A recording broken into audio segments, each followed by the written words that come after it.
Hi guys, mas okay na i-download mo ang Creator Studio application ng Facebook. Malaki rin ang pakinabang nito, lalo na gumagawa tayo ng video. Pwede mo kasi ma-adjust ang thumbnail mo dito, para sa mga long video mo. Ito ay matagal ko nang ginagamit, dito ako naglalagay ng panibagong thumbnail ng mga long video ko, pag gusto ko palitan. Ang kagandahan nito, pwede ka rin dito mag-upload ng long video mo at reels video mo. At pwede mo rin dito makita ang earnings mo sa mga long video mo. Kaya kung hindi mo pa alam ito, mas okay na i-download mo na ito. Ito ay libre lang ma-download, nasa Play Store lang ito. Kung paano i-download, puntahan mo lang ang Play Store.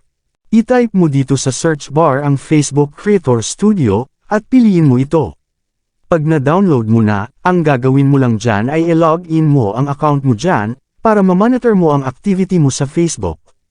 Pag na-login mo na ang account mo, makikita mo na ang maraming option na pwede mo ma-explore para malaman mo kung para saan at kung paano gamitin.